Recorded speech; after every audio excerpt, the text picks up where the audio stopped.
السميع العليم من الشيطان الرجيم. بسم الله الرحمن الرحيم. الحمد لله الذي هدانا لهذا وما كنا لنهتدي لولا أن هدانا الله لقد جاءت رسل ربنا بالحق. الصلاة والسلام على رسول المسدد المصطفى الأمجد المحمود الأحمد أبي القاسم محمد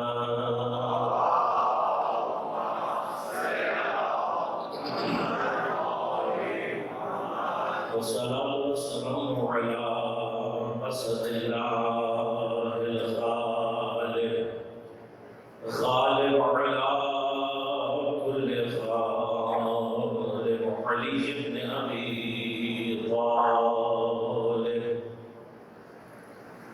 والصلاة والسلام على سيدة المعصومة المظلومة الطاهرة البتول بضعة الرسول فاطمة الزهراء سيدة النساء العالمين.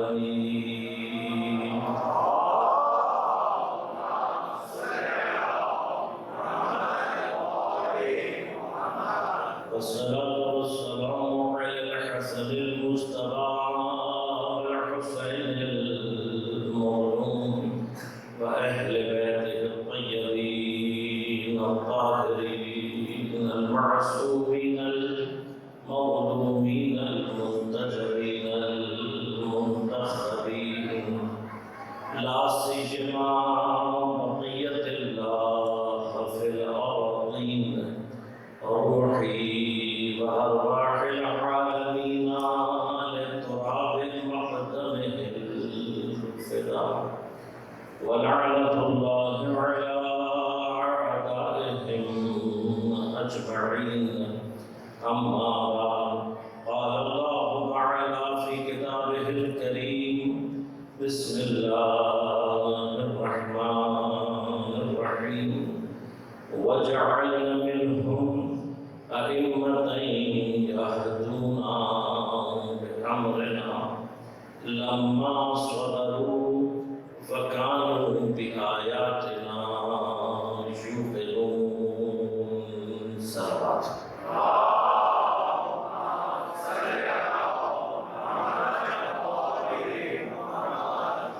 مومن کرام، سامعین محترم، عزیزان گرام قدر، سن 1442 ہجری محرم الحرام کے عشرہ اولیٰ میں امامت و ہدایت کے عنوان سے ہماری گفتگو کا سلسلہ جاری ہے. موضوع پر گفتگو کے لیے سرنامہ کلام کے طور پر سورہ مبارکہ سجدہ کی 24ویں آیہ کریمہ کو تلاوت کا شرف بھی حاصل کیا اور سرنامہ کلام کے طور پر انتخاب بھی کیا. ارشاد پروردگار ہو رہا ہے: وَجَعَلْنَا مِنْهُمْ أَئِمَّةً، اور ہم قرار دیتے ہیں، ہم بناتے ہیں، ہم مقرر کرتے ہیں ان میں سے اماموں کو. کس لیے بناتے ہیں؟ یَهْدُونَ بِأَمْرِنَا، جو ہدایت کرتے ہیں ہمارے امر سے. لَمَّا صَبَرُوا، چونکہ انہوں نے صبر کیا، وَكَانُوا بِآيَاتِنَا يُوقِنُونَ، اور ہماری آیات پر یقین رکھنے والے. گفتگو کا سلسلہ یہ ہے کہ پیغمبر اکرم صلی اللہ علیہ وآلہ وسلم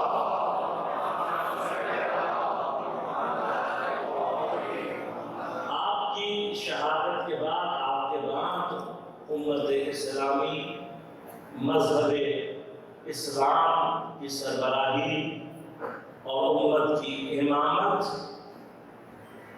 آیا اس نظام کو اللہ نے لوگوں کے ہاتھ میں دیا ہے، یا جس طرح سے اللہ اپنے ہدایت کے نظام میں انبیاء کو مقرر کرتا چلا آ رہا ہے، اور اس نے انبیاء کو مقرر کیا، اسی طرح سے وہ پیغمبر کے بعد ائمہ بھی خود ہی مقرر کرے۔ انشاءاللہ اپنے مقام پر آئے گا کہ یہدون بامرنا، نظام ہدایت میں اللہ تبارک و تعالی کبھی بھی کسی اور کے ہاتھ میں اس نظام کو دے ہی نہیں سکتا۔ اس مقام پر میں دل آپ کی خدمت میں پیش کرتا ہوں۔ ابھی بحث یہ ہے کہ یا لوگ بناتے ہیں یا اللہ بناتا ہے، لیکن ایک بحث یہ بھی پیش کی جاتی ہے، یہ بھی دلیل کے طور پر بات کی جاتی ہے کہ بھائی بالآخر کائنات میں جو کچھ بھی ہو رہا ہے اس کا فاعل تام بالآخر اللہ ہے۔ کوئی بھی چیز اللہ کی مرضی اور اس کی اجازت کے بغیر نہیں ہوتی۔ تو یہاں سے البتہ اس کا معنی ہرگز یہ نہیں ہے کہ جو انسان گناہ انجام دیتا ہے وہ نعوذ باللہ من ذالک، اس کی قدرت اللہ نے ضرور دی ہے انسان کو، لیکن ائمہ علیہ السلام کا حق غصب کرنے کے لیے ظالم بادشاہوں نے اپنی بادشاہت کو جگانس دینے کے لیے بہت ہی ابتدا سے یہ شبہ لوگوں کے ذہنوں میں ڈالا ہوا ہے کہ بھائی مثلا اگر ہم بھی بنا رہے ہیں تو اللہ کی مرضی تھی تو اس نے بنایا، یا ظالم بادشاہ تخت پر قبضہ کرنے کے بعد وہ کہتا ہے بھائی اللہ کی مرضی ہے تو میں بادشاہ ہوں، ورنہ اس کی مرضی نہ ہو تو میں بادشاہ کیسے رہ سکتا ہوں۔ اس طرح کی بہت ہی جو کچھ قسم کی دلیلیں، بہت ہی جسے کہنا چاہیے کہ سست دلیلیں دے کر یہ ثابت کرنے کی کوشش کی جاتی ہے۔ اس فکر کا نام ہمیشہ سے یہ البتہ بہت ابتدائی ایسے نام سے ہے کہ جو مکتبہ جبریہ کے نام سے، انشاءاللہ توحید کے مباحث کبھی رہے تو وہاں پر تفصیل سے آپ کی خدمت میں عرض کروں گا کہ فلسفہ جبریہ ہے، اور اس کی طرف سامنے مقابلے پر ہمارے جو ہے وہ توقیف کا ایک فلسفہ ہے۔ دونوں کے درمیان میں یعنی ایک وہ ہے تو کہتا ہے کہ انسان ہر کام میں مجبور ہے، یعنی نعوذ باللہ من ذالک اگر شیخ امام حسین کو قتل کر رہا ہے تو وہ بھی اللہ کی مرضی سے، تو نعوذ باللہ من ذالک بات کہاں سے کہاں پہنچ جاتی ہے آپ بدل جائیں۔ دوسری جانب انہی کے رسپانس میں جو ایک عقل مند طبقہ تھا انہی کے درمیان، اس نے اس کے رسپانس میں جو عدلہ عائد کی اس کا نتیجہ کیا نکلا؟ اس نے اللہ کو ایسے ہی سائڈ پہ کر دیا۔ اس نے کہا کہ انسان 100% مختار ہے، گویا اللہ تعالیٰ نے نظام میں چابی بھر کے چھوڑ دی ہے، وہ سائڈ پر ہے اور باقی چیزیں ہم ہر چیز میں خود مختار ہیں، سب کچھ ہم خود کرتے ہیں۔ اب یہ میں نے عرض کیا کہ امیر المومنین کے زمانے سے یہ فکر چلی آ رہی ہے، اور اصل مقصد کیا ہے؟ ظالم بادشاہوں کے ظلم کا جواز مذہبی جواز پیدا کرنا، جبکہ یہ قرآن حدیث اور اسلام کی روح سے کاملاً مخالف ہے۔ لہذا جناب امیر کے زمانے میں آ کر سوال کرتا ہے مولا میں مختار ہوں یا مجبور ہوں، تو اس کی ذہنیت کے حساب سے آپ نے فرمایا ایک کام اٹھا دے اپنی، اس نے اٹھا دی، آپ نے فرمایا دوسری اٹھا دی۔ تو اس کی ذہنیت کے حساب سے آپ نے اسے بات سمجھا دی کہ تو کتنا مجبور ہے اور کتنا مختار ہے۔ لیکن اس واقعے سے اور جو امام جعفر صادق علیہ السلام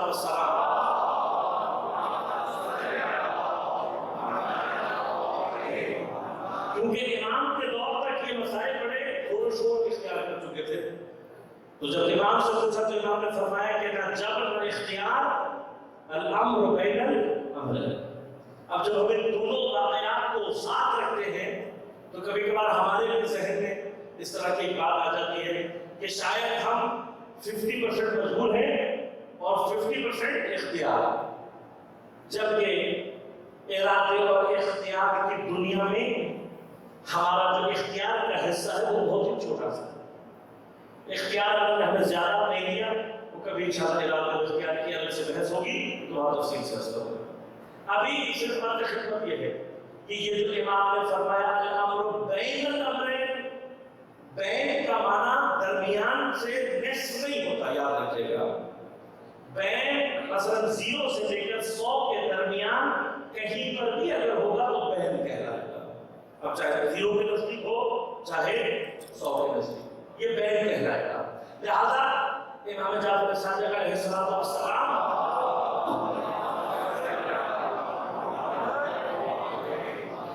امام کی جو حدیث ہے وہ ذہنوں کے مطابق ہے. امام نے جو فرمایا ہے بین سے مراد کہیں پر بھی ہم یہ لکھیں گے نصف مختار ہے، نصف مختار نہیں ہے، 50-50 نہیں ہے. ہمارا اختیار بہت ضعیف ہے، اور یہی اختیار دیکھیے اگر انسانوں کا کوئی اختیار ہی نہ ہو اور سب اللہ ہی کر رہا ہے تو نہ ثواب کا استحقاق پیدا ہوتا ہے اور نہ تو بہشت کسی کے لیے آمادہ کرنے کی ضرورت ہے. اور اسی طرح دوسری جانب اگر انسان مجبور ہی ہے گناہ کرنے پر تو پھر عذاب کا اور عقاب کا کوئی تصور اور جہنم کا کوئی تصور پیدا نہیں ہوتا. اور قرآن نے جتنی شدت سے ان دونوں مطالب کو بیان کیا ہے اس سے واضح ہے انسان جہاں پر اختیار اگرچہ تھوڑا سا ہے، اس تھوڑے سے اختیار کے باوجود جہاں اختیار ہے وہیں سے استحقاق بھی ثابت ہو جاتا ہے. یعنی میں کسی کام کے اوپر جس وقت مختار ہوں، میرا اختیار وہاں پر ہے اور میں اپنی مرضی سے اسے حق کے راستے میں انجام دوں تو یہ میرے لیے استحقاق پیدا کر لیتا ہے ثواب کا. اور ایک اس مرحلے میں اختیار رکھتے ہوئے گناہ کا راستہ اختیار کروں یہ میرے لیے استحقاق قائم کر دیتا ہے کس کا؟ عقاب کا اور عذاب کا. اب بات یہ ہے کہ اللہ تبارک و تعالیٰ جیسے میں نے عرض کیا، اب لوگ کیا کہتے ہیں جیسا وہ خالق ہے حالانکہ ہم اپنے ماں باپ سے پیدا ہوتے ہیں، اسی طرح سے وہ رازق ہے حالانکہ رزق ہمیں لوگوں سے ملتا ہے، اسی طرح سے وہ جاہل ہے ہم بناتے ہیں لیکن حقیقت اللہ بنانے والا ہے. اب یہاں پر شبہ کیا ہے یاد رکھیے گا اور اس کو اپنے ذہنوں میں بالکل محفوظ کر لیں. بہت سارے آپ کے سوالات انشاءاللہ عقائد کے حل ہو جائیں گے. اصول اور قاعدہ یہ ہے ہر وہ چیز جس کا اختیار ہمارے بس میں نہیں ہے اس کا فاعل تام اور کامل اللہ ہے اور اس کی بات اللہ تک پلٹتی ہے. لیکن جہاں میرے پاس ارادہ اور اختیار ہوگا اس کی بازگشت اللہ کی طرف نہیں بڑھے گی، اس کی بازگشت کیونکہ میرا ارادہ اور اختیار درمیان میں آ گیا. لہذا اس کی اگر نیکی ہوگی تو بھی میری طرف اور برائی ہوگی تب بھی میری طرف. لہذا اب یہ تو مثال دی گئی، کیا تم اپنے اختیار سے پیدا ہوئے ہو جہاں تمہیں پیدا کیا گیا؟ ہمارا کوئی اختیار نہیں. ہم کب پیدا ہوں گے، کہاں پیدا ہوں گے، کیسے پیدا ہوں گے، کوئی اختیار نہیں. روزی کیا تمہارا خیال ہے کہ تم نے حاصل کی ہے؟ روزی 100% اللہ کے ہاتھ میں، کب کہاں کس کو کیسے ملنی ہے 100% اختیار اللہ کے ہاتھ میں. اسی طرح سے نظام ہدایت میں نہ اللہ نے نبوت کے سلسلے میں کسی کو اختیار دیا نہ نبوت کے بعد کسی کو اختیار دیا. لہذا جیسے ہی تم یہ کہتے ہو کہ لوگوں کا کام ہے تو تم یہ کہتے ہی اس بات کا ادعا کر دیتے ہو کہ تم اللہ کو اس کے بنائے ہوئے نظام کو جھٹلا رہے ہو. تم کہتے ہو نہیں اللہ نہیں بنا رہا. اب اور کی جگہ اب اگر تم غلطی کرتے ہو تو تمہاری غلطی نظام ہدایت تک جائے گی، کیونکہ یہودیوں میں امرنا یہ امام کیا کرتے ہیں ہدایت کرتے ہیں. خدا نخواستہ اگر تم کسی غلط آدمی کو امام بنا لو تو قیامت کے دن اللہ کو یہ نہیں کہہ سکتے تھے کہ پروردگار تم نے کو بنایا تھا، تو ہر غلطی ہوگی. لیکن چونکہ یہ نظام ہدایت سے ٹکراتا ہے اور انشاءاللہ میں نے عرض کیا کہ ہدایت کے بحث میں پہنچوں گا تو وہاں ادلہ دوں گا کہ اصلاً ہدایت کے معاملے میں اللہ ایک لحظے کے لیے بھی کسی اور کو اختیار نہیں دیتا. آپ عرض کیا آپ نے پہلا عنوان اسلامی ریاست کے سربراہ کا جو اختیار کیا وہ کیا ہے؟ خلیفہ. اور عرض کیا میں نے کہ خلیفۃ اللہ ہو یا خلیفۃ الرسول دونوں ایک ہی بات ہے، اس لیے کہ کوئی رسول کی ذات سے خلافت نہیں لے رہا شخص رسول سے خلافت نہیں ہے، بلکہ رسالت اور نبوت سے خلافت ہے، ورنہ پیغمبر کی نہ ذاتی کوئی ملکیت ہے اور نہ کوئی ملک ہے۔ لہذا ذاتی ملک سے مراد یہاں پر مال نہیں ہے، پیغمبر کا مراد یہ ہے کہ ذات کا خلیفہ نہیں ہے، رسالت میں نبوت میں خلیفہ۔ اب آپ نے کہا لوگ بناتے ہیں، ہم نے کہا قرآن سے پوچھ لیتے ہیں، پہلے خلیفہ کا تقرر اللہ تعالیٰ نے ارشاد فرمایا انی جاعل فی الارض خلیفہ، میں زمین پر اپنا خلیفہ بنانے جا رہا، میں بناتا ہوں، میرا کام ہے۔ اور جب اللہ کا کام تھا تو فرشتوں نے کہا کہ پروردگار ہم بھی ہیں، اعتراض کر کر آپ کی خدمت میں پیش کیے اور عرض کیا کہ فرشتوں کو اللہ نے جواب نہیں دیا، وجہ اس کی ظاہر ہے چلا سکتا۔ اور فرشتے یہ تو سمجھ گئے کہ آدم کے اندر کوئی کوالٹی ہے، وہ کیا کوالٹی ہوگی اس کو آپ ختم، لیکن سوال اپنی جگہ پر باقی ہے کہ آدم کے اندر فضیلت کون سی ایسی ہے جو ہمارے اندر نہیں ہے۔ امام غزالی علماء اہل سنت میں بڑا نام، اپنی کتاب احیاء العلوم میں اس روایت کو نقل کرتے ہیں، روایت ہے احیاء العلوم، علامہ غزالی نے اس کو نقل کیا، فرمایا کہ فرشتوں کا یہ سوال باقی رہا ایک طولانی عرصے تک، جہاں تک کہ پیغمبر آ گئے، لیکن فرشتوں کو بھی جواب ملا نہیں کہ آدم کے اندر ایسی فضیلت کیا ہے۔ تو ایک رات اللہ نے زمین پر رات ہے، اللہ نے فرش پر فرشتوں میں سے دو مقرب ترین فرشتے جناب جبرائیل اور جناب میکائیل علیہ السلام، ان دونوں کو طلب کیا اور طلب کر کے کہا تم پوچھتے ہو کہ آدم میں ایسی کیا فضیلت تھی کہ میں نے اس کو اپنی خلافت کے لیے انتخاب کیا۔ آج وہ جواب ملے گا، جواب کیا ملے گا؟ فرمایا کہ پہلے یہ بتاؤ کہ جس طریقے سے میں نے زمین پر مومنین کے درمیان اخوت قائم کی ہے، بھائی چارہ قائم کیا ہے، مومنین کو ایک دوسرے کا بھائی بنایا، اسی طرح سے میں نے آسمان پر بھی اخوت کو جاری کیا اور تم دونوں کو میں نے ایک دوسرے کا بھائی بنایا۔ اب فرمایا کہ تم دونوں میں سے کسی ایک بھائی کی عمر زیادہ ہے اور دوسرے کی کم ہے۔ اب یہ نہیں بتایا کس کی زیادہ ہے کس کی کم ہے، ایک کی زیادہ ہے دوسرے کی کم ہے۔ فرمایا کہ تم میں سے وہ بھائی جس کی عمر زیادہ ہے اپنی عمر کا کچھ حصہ اپنے اس بھائی کو دینے کے لیے تیار ہے جس کی عمر کم ہے۔ فرمایا کہ دونوں فرشتے سر جھکا کر کھڑے ہو گئے اور یقیناً سوچا ہوگا انہوں نے، کیا سوچا ہوگا کہ ہمیں پروردگار نے خلق کیا ہے اپنی عبادت کے لیے، ہماری خلقت کا ہدف کیا ہے؟ پروردگار کی عبادت۔ فرشتے ہر وقت، اور یہ متفق علیہ نظریہ ہے پورے عالم اسلام کا، کیا کہ فرشتے ہر وقت عبادت میں مصروف رہتے ہیں، کوئی بھی لہجہ ان کا عبادت سے خالی نہیں ہوگا اور کوئی بھی کام ان کا عبادت سے ہٹ کر نہیں ہوگا، جو بھی کرتے ہیں وہ کیا ہوتی ہے؟ عبادت، ان کا کام خرچ نہیں۔ اور دوسرا مرحلہ کیا ہے؟ عبادت کے ذریعے سے قرب الہی۔ تو جتنا ہم قرب الہی میں زیادہ رہیں گے اتنا ہمارا خلقت کا ہدف کامل ہوگا، پورا ہوگا۔ لہذا فرمایا دونوں کے سر جھکے تھے، جھکے رہ گئے، دونوں میں سے کوئی تیار نہیں ہوا اپنے بھائی کو اپنی عمر دینے کے لیے۔ اب جب یہ مرحلہ گزر آ گیا تو اللہ تعالیٰ نے کہا، تو آپ تو مجھ سے پوچھتے تھے نا کہ آدم کی فضیلت کیا ہے تمہارے اوپر، کہ آپ جاؤ اور جا کر ذرا زمین پر جا کر دیکھو کیا ہو رہا ہے۔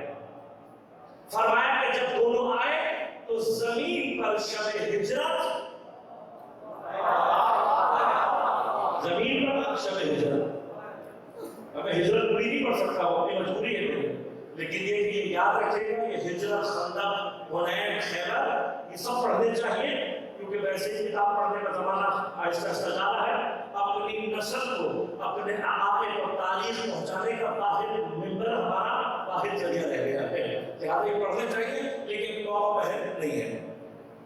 زمین پر ہے شب ہجرت اللہ نے کہا جاؤ جا کر دیکھو کیسے ایک بھائی دوسرے بھائی کے لیے اپنی زندگی قربان کر رہا۔ اب جب فرشتوں نے آ کر ماحول دیکھا، چاروں طرف سے تلواریں تیار ہیں اور خطرہ چاروں طرف ہے، اور پیغمبر اکرم صلی اللہ علیہ وسلم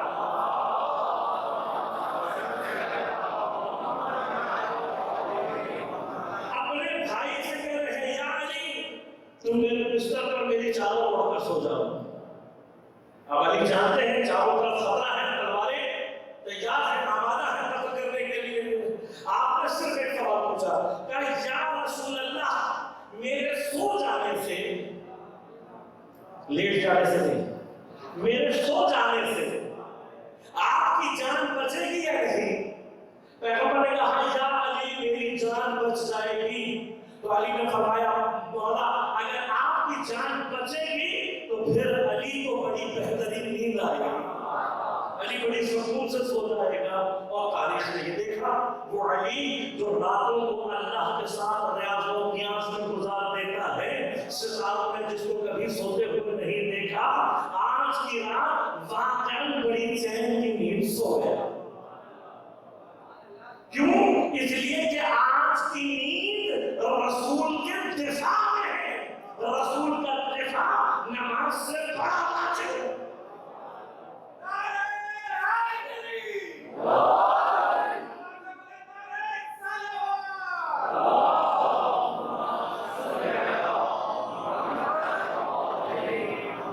تو اتنا تو مسلمانوں کو سمجھ میں آنا چاہیے کہ رسول کا دفاع اتنی بڑی عبادت ہے کہ علی نے رات کی عبادت کو چھوڑ کر سو گئے تو علی ایک شب رسول کی حفاظت کر رہے ہیں، اور وہ سونا اللہ خرید رہا ہے جس نے اپنی پوری زندگی مکہ میں رسول کی حفاظت میں اپنے بچوں کی جگہ تبدیل کی ہے۔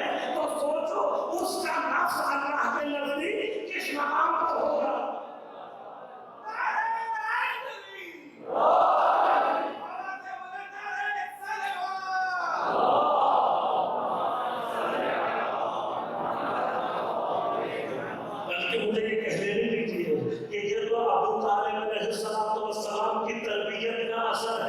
جنہوں نے بچپن سے اپنے بچوں کو تربیت ہی یہ دی ہے کہ رسول کے مقام پر سو جانا، تلوار چلے تو تم پر چلے، رسول بچے رہے، لہذا علی سو گئے۔ اب علامہ غزالی یہ فرماتے ہیں، روایت کا حصہ ناز کرو، روایت نقل کی ہے احیاء العلوم میں، فرماتے ہیں کہ جب یہ منظر دیکھا تو فرشتوں نے کہا ہاں پروردگار اب ہمیں سمجھ میں آ گیا، یہ ایثار اور قربانی کا جذبہ ہی ہے جس نے انسانوں کو ہم پر برتری عطا کی، لیکن پروردگار کو ہمیں اجازت دے۔ اللہ تعالیٰ نے اجازت دی، فرمایا کہ دونوں فرشتے زمین پر آ گئے۔ آنے کے بعد کہا کہ علی سو رہے ہیں، ایک سرہانے پر بیٹھ گیا، دوسرا پائٹی پر بیٹھ گیا۔ اب حضرت فرماتے ہیں روایت کے الفاظ ہیں کہ پوری رات دونوں فرشتوں کا کام کیا تھا؟ پوری رات یہ کہتے رہے بخل بخل یا علی من مثلک یا علی، بخل بخل یا علی من مثلک یا علی، یا علی آپ کو بہت بہت مبارک ہو، یا علی آپ کو بہت بہت مبارک ہو، یا علی کوئی آپ جیسا نہ ہو سکا، یا علی کوئی آپ جیسا نہ ہو سکا۔ تو اب میں مسلمانوں سے پوچھنا چاہتا ہوں کہ جب جبرائیل اور میکائیل جیسے اللہ کے مقرب ترین فرشتے علی جیسے نہ ہو سکے تو عرب کا کوئی جاہل بدو علی کا مقابلہ کیسے کر سکتا؟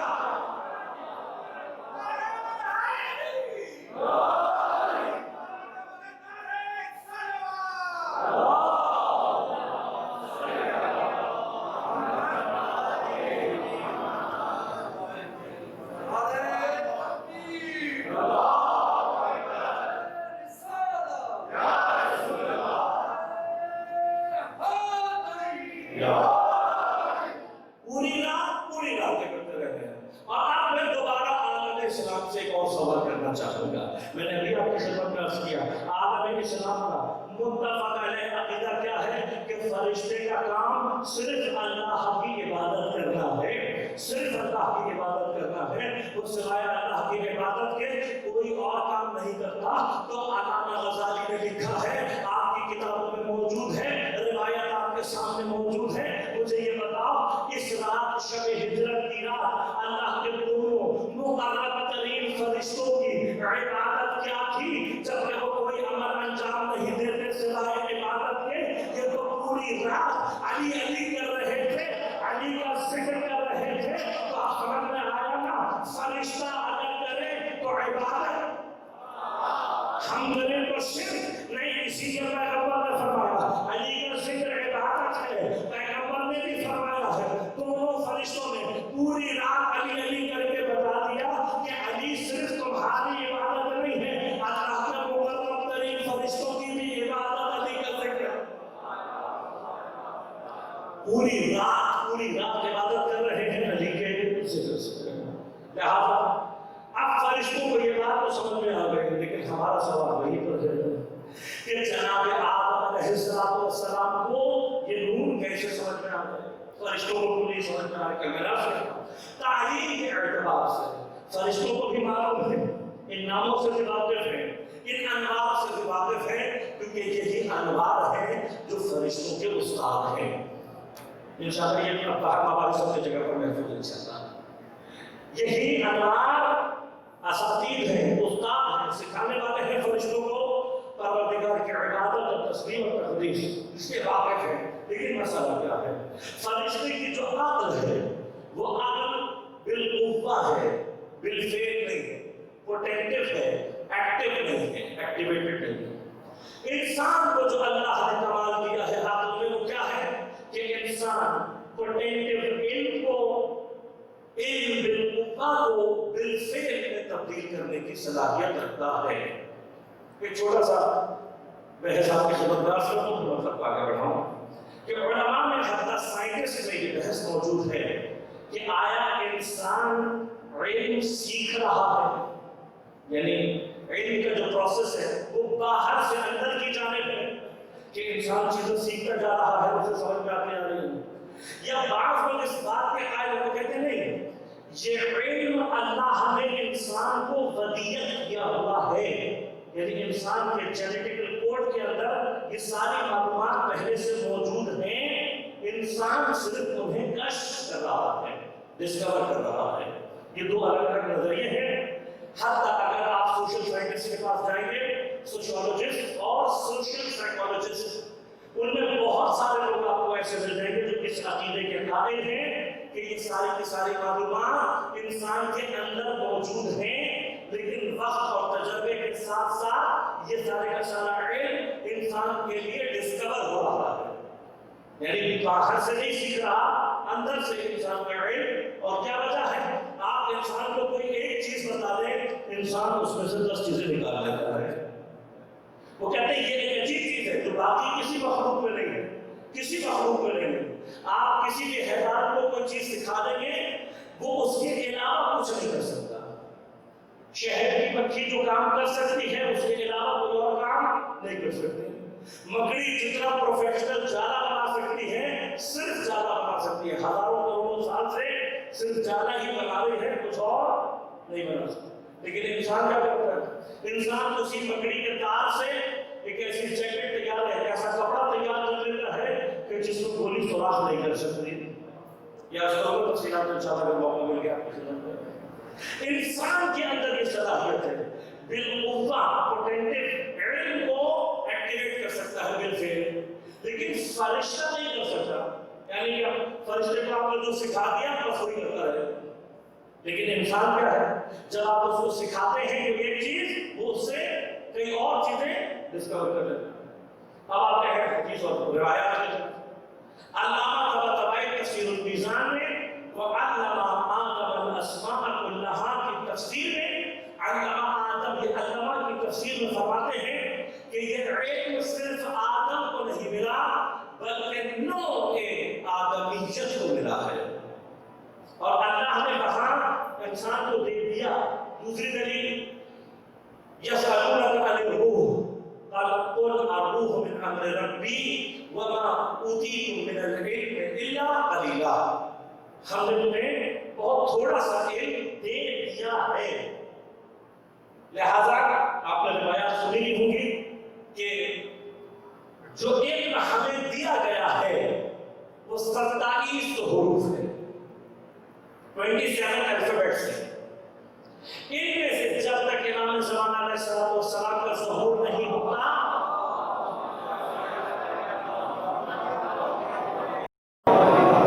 صرف 2 حروف کا علم ظاہر ہوگا، اور جب امام ظہور کریں گے تو باقی 25 حروف کا علم بھی ظاہر ہو جائے گا. تو جتنا اللہ نے دیا ہے امام کے ظہور کے زمانے میں یہ سارے کا سارا علم کیا ہو جائے گا؟ ڈسکور ہو جائے گا، بالفعل ہو جائے گا. لہذا انہی روایت میں یہ الفاظ میں ملتے ہیں کہ آپ ظہور کرنے کے بعد لوگوں کے سروں پر ہاتھ پھیریں گے تو ان کی عقول کامل ہو جائیں گی. اب ان سے کیا مراد ہے؟ یہ بحث اپنی جگہ پر محفوظ. جو بات پہنچانا چاہتا ہوں یہ ہے کہ یہ علم ودیت شدہ ہے، اور یاد رکھیے گا کہ اس علم میں جو پوٹینٹیو حالت میں ہے یہ جب تک معصوم کی پیروی نہ کرے کبھی بھی بالفعل نہیں ہو سکتا.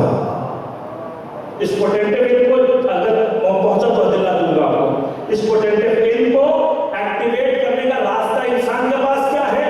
جب تک وہ معصوم کی اتباع نہیں کرے گا یہ سارے کا سارا بالفعل اور ایکٹیو نہیں ہوگا.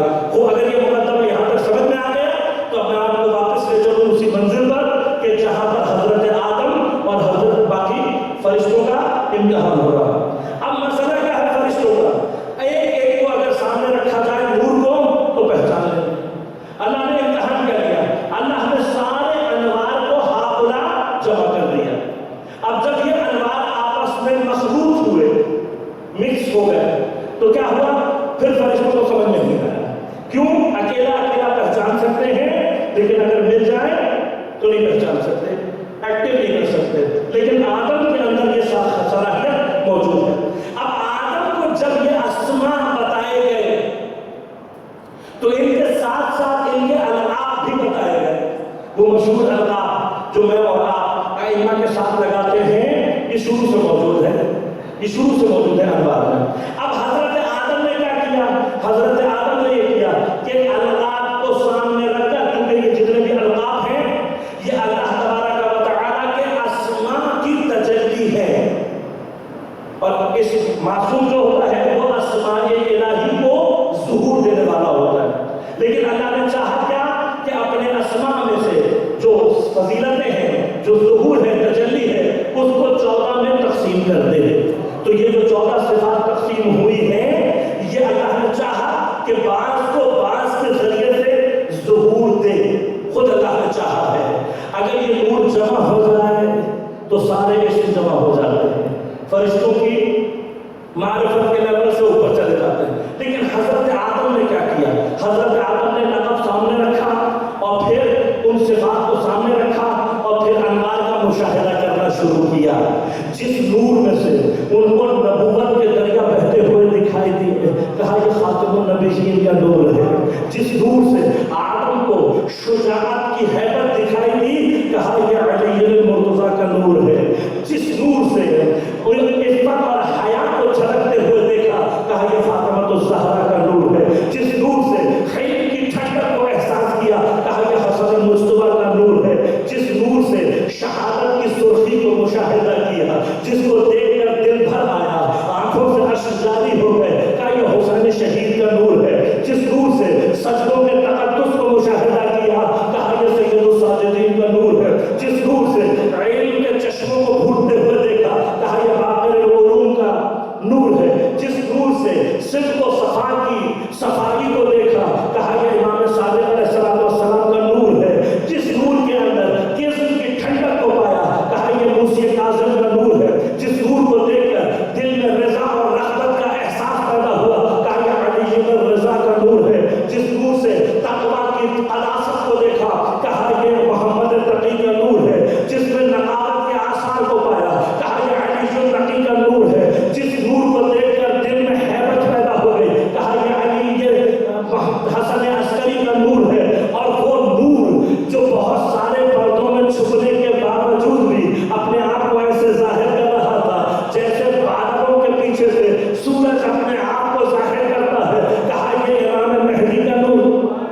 کم ترین نام جنت ہے، تو وہ آدم جو زمین کی سختی کے لیے بنا تھا، ورنہ ارادہ نہیں ہے، زمین کے لیے بنایا ہے۔ یہ جنت میں بھیجنے کا فلسفہ کیا ہے؟ زبان پر اہل بیت کا نام جاری ہو جائے، آدم کو جنت مل جاتی ہے، آدم کو جنت مل جاتی ہے۔ لہذا حضرت آدم اس وجہ سے کہ اہل بیت علیہ السلام کے اسماء مبارکہ کو اپنی زبان پر جاری کیا اور معرفت کا امتحان دیا، جنت میں بھیج دیے گئے۔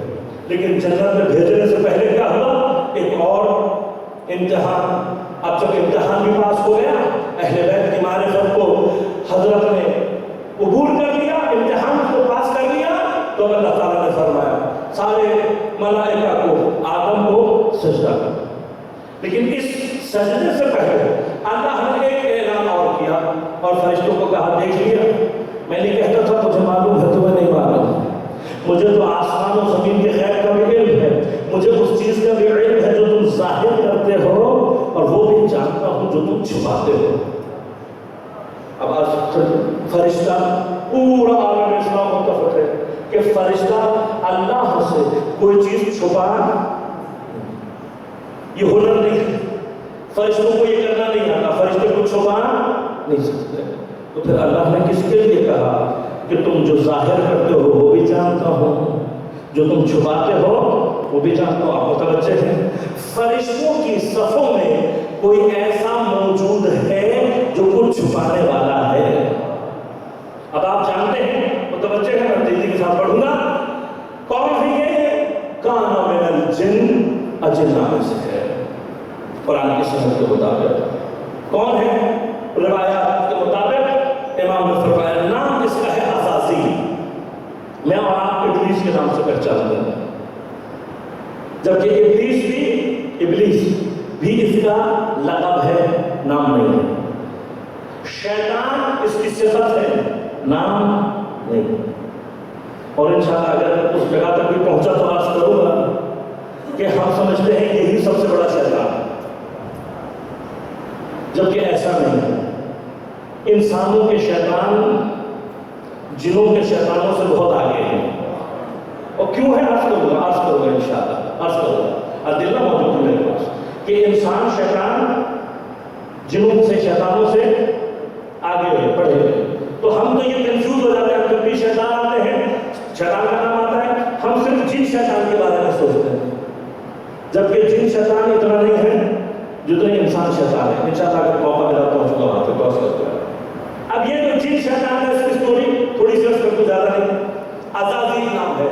اس زمین پر انسانوں سے پہلے اللہ نے اجنہ کو حکومت دی، اور ان کا فساد و قتال جب بہت بڑھا، اللہ نے ان کی نافرمانی کے عوض ان کی حکومت کو اٹھا لیا۔ اب اجنہ کی حکومت اس زمین سے ہٹ چکی ہے، اور انسانوں کی اس حکومت میں اجنہ کو نفوذ کا کوئی حق حاصل نہیں۔ باقی جو ڈسکشن جب ہو کر کبھی اور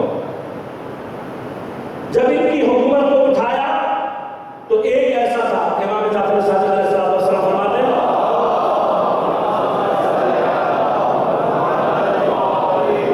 6000 سال اس نے عبادت کی تھی، اور زمین کا نہ خشکی پہ، نہ پانی اور نہ ہوا میں کوئی مقام ایسا تھا کہ جہاں اس نے سجدہ نہ کیا ہو۔ لہذا اللہ نے جب یہاں سے حکومت اٹھائی، اس کو زمین کے دائرے سے نکال کر آسمان پر بلا لیا۔ اب آسمان پر جب یہ فرشتوں کے درمیان پہنچا تو اسے پتہ لگا کہ طاقت کسے کہتے ہیں اور تصرف کیا ہوتا ہے۔ پھر جب اس کی عبادتوں میں اتنا اضافہ ہوا کہ فرشتے تعجب کرنے لگے کہ یہ کون آ گیا ہمارے درمیان۔ اللہ نے بھی درجات بڑھا دیے، کچھ فرشتوں کا سردار لگا دیا۔ اب جب کچھ فرشتوں کے سردار لگے تو پتہ لگا کہ یہ تو کچھ بھی نہیں تھا، یہ تو طاقت اور تصرف کی تو جہان ہی ہو ہے۔ اب جب یہ دیکھا تو عبادتوں میں اور اضافہ ہوا۔ اب یہ وہ مقام تھا کہ جہاں اللہ فرشتوں کو یہ بتا دیتا کہ یہ میری عبادت نہیں کر رہا، یہ مقام اور قدرت کی عبادت کر رہا ہے۔ چونکہ یہ مقصود تھا، ایک بات کیا مقصود ہے کہ شیطان کا امتحان ہو جائے، ایک بات۔ دوسری جانب اللہ تبارک و تعالی چاہتا ہے اپنی خالقیت کے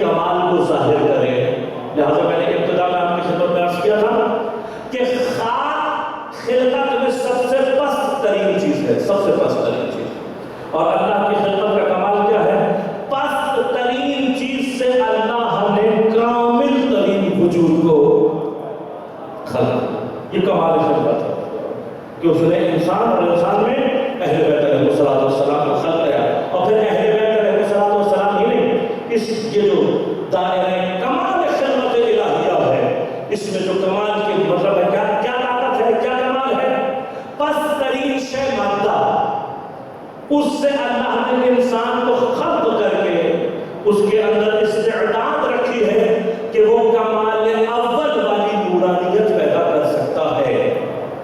کمال اول کون ہے؟ نور محمد و آل محمد علیہ السلام۔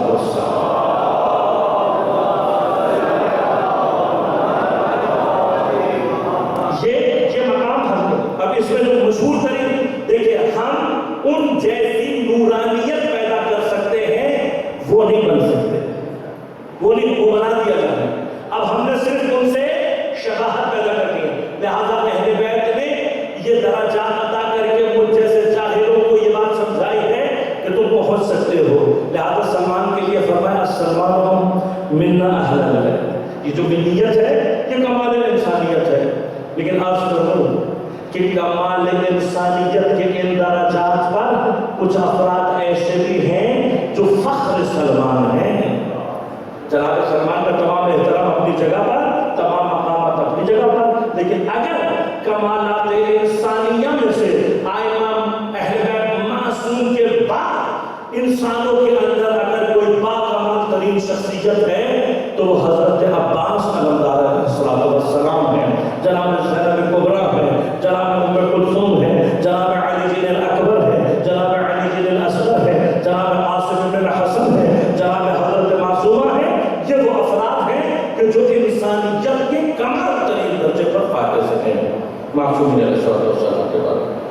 یہ ہے کمال انسانیت، یہ وہ چیز ہے کہ جو اللہ تعالیٰ دکھانا چاہتا ہے، یہ مقامات۔ بس انسان کو اللہ نے مٹی سے خلق کیا تاکہ اپنی خلقت کا کمال بھی دکھا سکے، اور ہاتھ کے ہاتھ ایک کام اور بھی ہو گیا، وہ کیا کہ اللہ نے کہا آدم کو سجدہ کرو۔ اب یہ مسئلہ شیطان کو جو چیز سمجھ میں نہیں آئی وہ یہ تھی کہ یہ جو سجدہ کیا جا رہا ہے یہ سجدہ اللہ ہی کو ہے،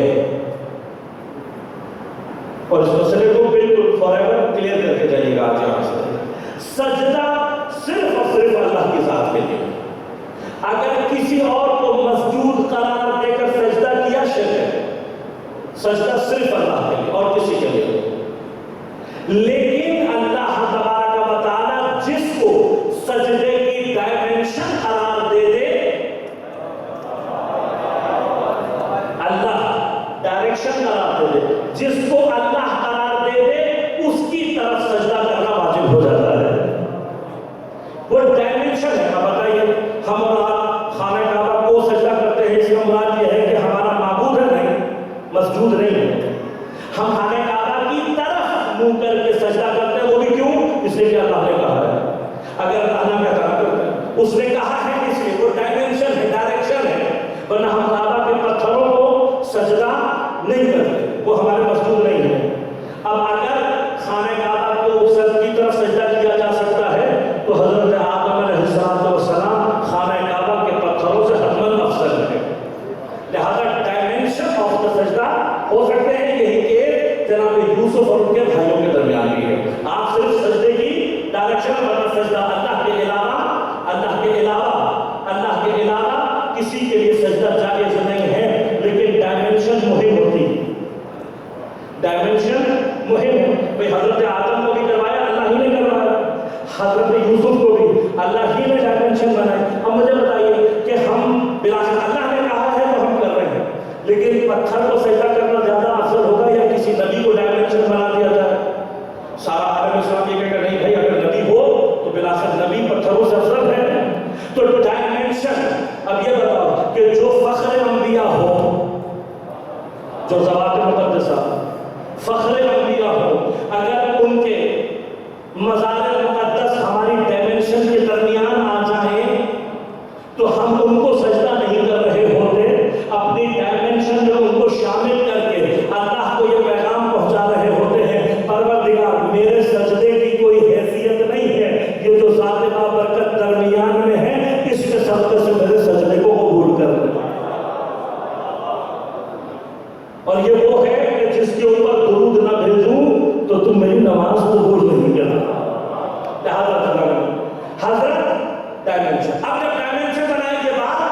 شیطان کی سمجھ میں نہیں آئی.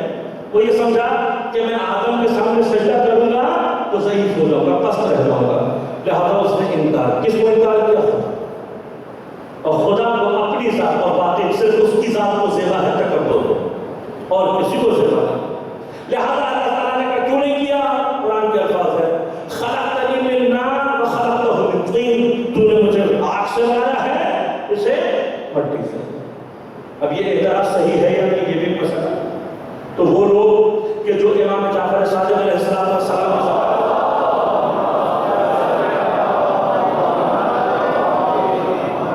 امام کے مقابلے پر اپنے آپ کو امام فقہ کہلواتے ہیں، امام کے مقابلے میں، اور یہاں امام کہلوا رہے ہیں، وہاں پر کہہ رہے ہیں لولا سنتان لہلک نعمان، اگر یہ 2 سال میں نے شاگردی نہ کی ہوتی تو میں ہلاک. اب ہے شاگرد لیکن اپنے آپ کو امام کہلواتے ہیں. تو امام کے پاس آیا جایا کرتے ہیں. ایک دن جب امام کے دروازے پر حاضری کے لیے حاضر ہوئے، دروازہ تک الباب کیا، امام نے دروازہ کھولا تو انہوں نے دیکھا، سلام کیا، السلام علیکم یا رسول اللہ. اس کے بعد دیکھا کہ امام کے ہاتھ میں عصا ہے. کہا یا رسول اللہ مزاج کا خیر ہے، طبیعت تو ٹھیک ہے؟ امام نے فرمایا میری طبیعت کو کیا ہوا، میں ٹھیک ہوں، تم نے کہاں سے سمجھا کہ میں مریض ہو گیا ہوں؟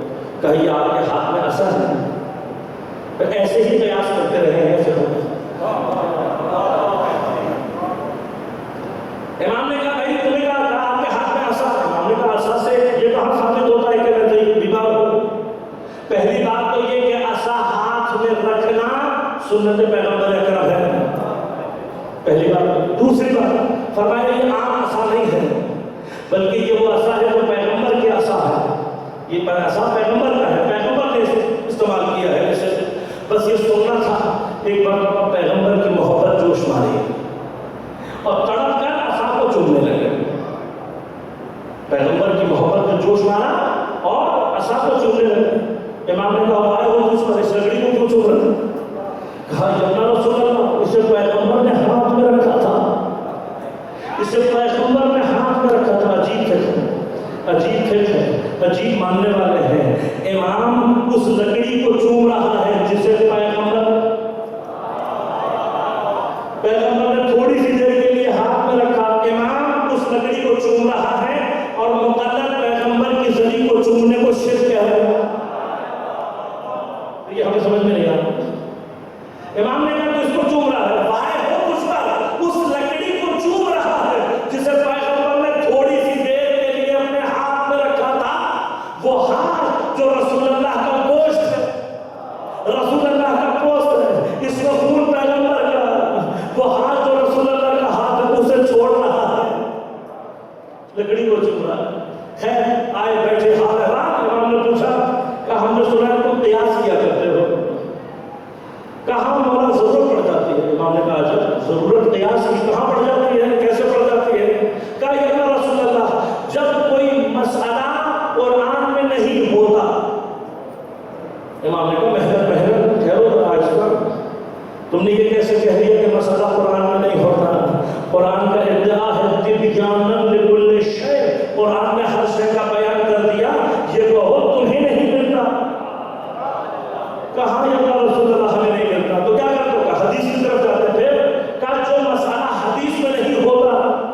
پھر آپ نے روکا اور روک کر کہا جس کو اللہ نے اسوہ حسنہ بنایا ہو اس کی سیرت میں مسئلہ نہ ہو، یہ نہیں ہو سکتا.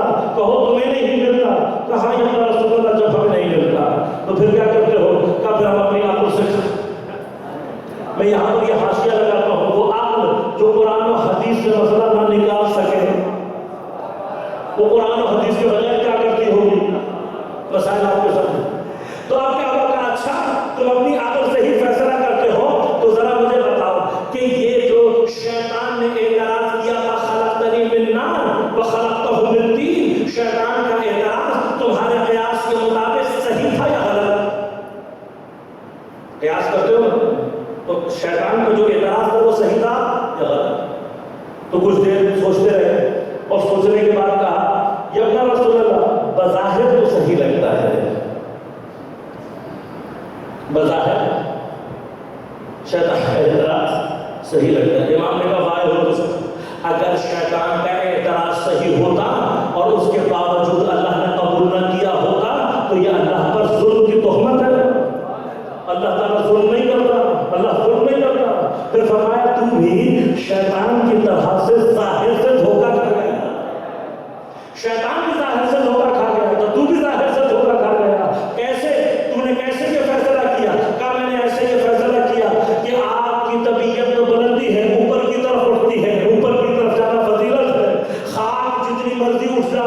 بالآخر زمین پر آ کر بیٹھتی ہے، بستی ہے، لہذا آگ افضل ہے۔ امام نے فرمایا ظاہر سے دھوکہ کھا گیا، تو نے ظاہر کو دیکھا، اب مجھے یہ بتا کہ امین افضل ہوتا ہے یا خائن؟ کا حتماً امین افضل ہوتا ہے۔ کہ آپ ذرا آگ کی طینت کو دیکھ، آگ کی طینت کو دیکھ، آگ کی طبیعت خائن ہے، جو ڈالو وہ واپس نہیں ملتا، لیکن زمین کی طبیعت امین ہے، تم ایک دانہ بوتے ہو، زمین تمہیں 10 واپس کرتی ہے۔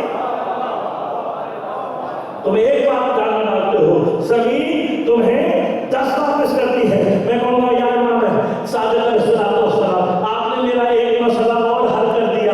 اگر مٹی اتنی امین ہوتی ہے کہ ایک دانہ ڈالو 10 واپس کرتی ہے، تو یہ تراب اتنی امین ہے تو ابو تراب کتنا امین ہوگا؟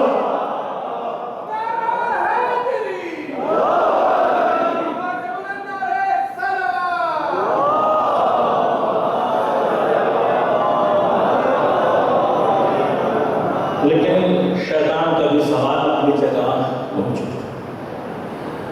حکایت پیش کر رہا ہوں، روایت نہیں ہے۔ حکایت کا معنی یہ ہے کہ علماء نے اس کو بیان کیا ہے، عرفاء نے بیان کیا ہے، روایتی سند موجود نہیں ہے۔ بعض عرفاء نے بیان کیا کہ شیطان کا بھی سوال اٹکا رہا، یہاں تک کہ روز عاشور اس نے امام حسین کو کربلا میں دیکھا، اور کربلا میں ایک کے بعد امام جو قربانیاں دے رہے ہیں، جب ان کو ملاحظہ کیا اور حسین کے چہرے کا اطمینان مظاہرہ کیا، تو آخرکار وہ وقت آ گیا کہ جب عصر عاشور امام تنہا ہے اور زخموں سے چور چور گودال میں آپ موجود ہیں، اور آپ نے اس وقت میں خدا کو سجدہ کرنے کا ارادہ کیا۔ فرمایا کہ شیطان نے آگے بڑھ کر کہا یا اللہ، میں ان کا کمال اس وقت مانوں گا جب تو سورج کو سوا نیزے پر لے آئے، تاکہ گرمی کی شدت بڑھ جائے۔ روایات کے الفاظ کیا ہیں؟ روایات کے الفاظ ہیں، فرمایا کہ عصر عاشور تک امام حسین کی پیاس اتنی شدید ہو گئی تھی کہ امام حسین اور آسمان کے درمیان آپ کی شدت پیاس اور آتش کی وجہ سے ایک سیاہ دھواں سا پائے ہو گیا۔ اب یہ کیا چیز ہے کہ شاید ہم تصور نہیں کر سکتے، اتنی شدید پیاس ہے۔ کہا سوا نیزے پر لیا سورج کو، تب بچا۔ جب سورج سوا نیزے پر آیا تو امام کے زخموں میں تکلیف ہونے لگی اور پیاس کی شدت عروج پر پہنچی۔ فرمایا حضرت نے اپنی آبا کو اپنے کندھوں سے اتارا اور اس جلتی ہوئی تیز چلتی ہوئی خاک پر سر کو رکھ کر سبحان ربی الاعلی کہنا شروع۔ یہ منظر دیکھنا تھا۔ شیطان ایک مرتبہ چیخ مار کے کہا خدا کی قسم اگر مجھے معلوم ہوتا کہ آدم کے سر میں حسین کا نور موجود ہے، میں سجدے سے انکار نہ کرتا۔ حسین کربلا میں 3 دن گزر چکے ہیں۔ حسین علیہ السلام کربلا کے اندر ساتھیوں کی بڑی کمی ہے، اور ایک ایک کر کے آنے والا بھی حسین کے لیے قیمتی ہے، لیکن کوئی تو ایسا ہے جس کے انتظار میں حسین نے شب عاشور مہلت رکھی ہے۔ وہ ہے اس لشکر میں لیکن تڑپ رہا ہے، کیوں؟ میں باعث بنا ہوں حسین کو کربلا پہنچانے، میں باعث بنا ہوں کہ شہزادیاں اور حسین کے بچے 3 دن سے پیاسے ہیں، اور بے چین ہیں، لیکن وہ یہ سوچ رہے تھے کہ شاید ان سختیوں کے بعد کوئی ایسا راہ حل نکل آئے اور یہ حسین علیہ السلام کو قتل نہ کرے۔ لیکن جب شب عاشور اور وہ یقین ہو گیا کہ یہ حسین کو قتل کر دیں گے، تو دیکھیے خور کے پاس راہ فرار موجود تھی۔ حسین کو قتل نہ کرنا ہی مقصد اگر ہوتا تو وہ کوفے بھی واپس جا سکتا ہے، لیکن جو زندہ ضمیر اور غیرت مند ہو اس کا دل برداشت نہیں کرتا. لہذا حر نے فیصلہ کیا. عاشور کی صبح جب شروع ہوئی ہے اور لشکر سجنا شروع ہوا، حر کے کسی جاننے والے نے جناب حر کے چہرے کی طرف دیکھا اور کہا، حر آج میں تیرے چہرے پر عجیب آثار دیکھ رہا ہوں. آج تیرے چہرے پر عجیب آثار ہے. حر کہتے ہیں کہ میں اپنے آپ کو بہشت اور جہنم کے درمیان پا. اس نے کہا، حر خدا کی قسم اگر کوئی مجھ سے کوفہ کے بہترین اور شجاع لوگوں کے نام پوچھے تو میں تیرا نام بھول نہیں سکتا. تو بہت شجاع ہے لیکن آج تیرا چہرہ کچھ اور کہہ رہا ہے. جناب حر نے جواب نہیں دیا، منتظر ہیں جناب حر. اور پھر جناب حر نے کیا کیا؟ جناب حر نے ایک مرتبہ جب لشکر تیار ہو گیا، آپ نے اپنے بیٹے اور غلام کو لیا اور آپ دریا کے کنارے چلنا شروع ہو. بعض لوگوں نے سمجھا کہ شاید حر اپنے گھوڑے کو پانی پلا رہے ہیں، لیکن فرات کے کنارے پہنچ کر آپ نے اپنے رخ کو تبدیل کیا اور امام حسین کے لشکر کی طرف چلنا شروع کیا. یہاں امام حسین کا لشکر آمادہ ہے. اس نے جب 3 آدمیوں کو آتے ہوئے دیکھا، امام کو خبر دی. امام نے اپنے گھوڑے پر سوار ہوئے دیکھا 3 آدمی چلے آ رہے ہیں، لیکن جب نزدیک آئے، حر نے اور حر کے ساتھیوں نے اپنی تلوار کے بند کھول اور اپنے ہاتھوں کو اٹھا کر اپنی گردن کے پیچھے جیسے غلام ہاتھوں کو رکھتے ہیں اس طرح سے اپنے ہاتھوں کو گردن کے پیچھے رکھا اور امام کی طرف آنا شروع. اب جب امام کے نزدیک پہنچے ہیں تو امام جانتے ہیں کہ یہ کون ہے، لیکن امام نے ایک مرتبہ سوال کیا، کہا کون ہو؟ جناب حر نے ایک مرتبہ فرمایا کہ مولا میں وہی گنہگار ہوں جس کی وجہ سے آپ یہاں تک پہنچے. میں وہی گنہگار ہوں جس کی وجہ سے آپ یہاں تک پہنچے. بیویاں 3 دن سے پیاسی ہیں، بچے پیاسے ہیں. کس لیے آئے ہو؟ کہا مولا میں معافی مانگنے آیا ہوں. امام نے فرمایا جاؤ ہم نے تمہیں معاف کر دیا. کہا مولا صرف آپ سے نہیں، اہل بیت سے بھی معافی مانگنا چاہتا ہوں. جناب زینب کو جب اطلاع ملی کہ حر آیا ہے اور معافی مانگ رہا ہے تو آپ نے فرمایا جاؤ ہماری طرف سے حر کو سلام کہلایا. جیسے ہی حر کو جناب زینب کا سلام پہنچا، ایک مرتبہ سر سے اتار کے رونے لگا. کہا مجھے نہیں معلوم تھا اہل بیت اتنے غریب ہو جائیں گے کہ شہزادیاں غلاموں کو سلام بھیجو. امام کی رکعت کو تھام کر قدم کو بوسہ دے کر کہتا ہے، مولا مجھ سے غلطی ہوئی، جو کرنا چاہتا ہوں. کیا چاہتے ہو؟ اور کہتا بالا میں پہلے اپنی طرف سے قربانی دینا چاہتا ہوں، پھر خود شہید ہونا چاہتا ہوں، میں شہادت کے راستے پر سب سے پہلے جانا چاہتا ہوں. امام نے فرمایا تجھے اختیار ہے. اپنے بیٹے اور اپنے غلام کو بھیجا. جب دونوں شہید ہو گئے تو بیٹا جس پر گر رہا تھا اس نے باپ کو آواز لگائی. حر کے بیٹے نے جیسے ہی حر کو آواز لگائی اور حر میدان کی طرف جانا چاہتے تھے، امام حسین نے حر کا ہاتھ تھام لیا اور ہاتھ کو تھام کر کہا، حر باپ کے لیے جوان بیٹے کی میت پر جانا بڑا سخت کام ہے. میں کہوں گا یا حسین، نہ حر حسین جیسا باپ ہے، نہ حر کا بیٹا علی اکبر جیسا جوان ہے.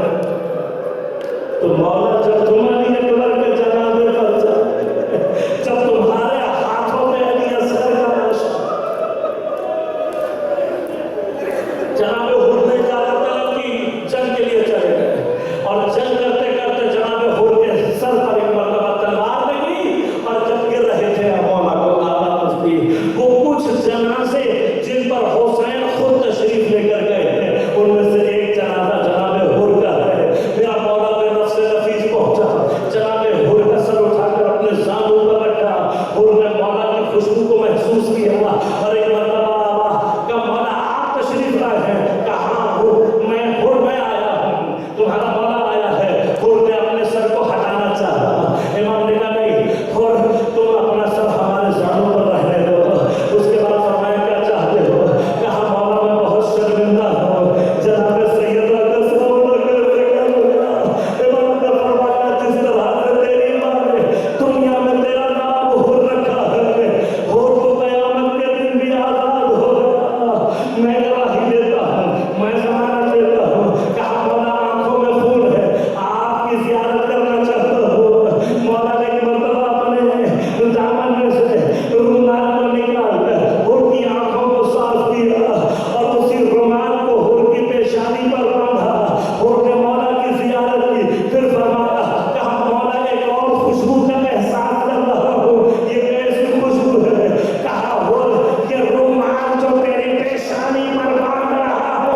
منظور فرما بار الہ بحق حضرت سید الشہداء منتقم کربلا منتقم زہرا امام زمان علیہ السلام کے ظہور میں تعجیل فرما بار الہ بحق حضرت سید الشہداء عزاداران سید الشہداء اور عزاداری سید الشہداء کی حفاظت فرما تمام عزادار دنیا میں جہاں جہاں ہیں اپنے حفظ و امان میں رکھ ان کی پریشانیوں کو دور فرما مشکلات کو آسان فرما جتنے ہمارے عزادار بیمار اور مریض ہمارے اللہ شفا کاملہ عاجلہ عنایت فرما کل کسی عزادار نے اپنی بیٹی کے لیے کہا ہے بار اللہ تجھے حسین کی بیٹی کا مسئلہ ہے ان کی بیٹی کو جلد شفا کاملہ عاجل عنایت فرما دیگر جنہوں نے دعا کا کہا ہے بحق حضرت سید الشہداء شفا کاملہ عاجل عنایت فرما بار اللہ ہمارے اسیروں کو جلد از جلد رہائی عنایت فرما جہاں جہاں مومنین باطل سے برسر پیکار ہیں بحرین میں یمن میں عراق میں شام میں سعودی عرب میں لبنان میں نائجیریا میں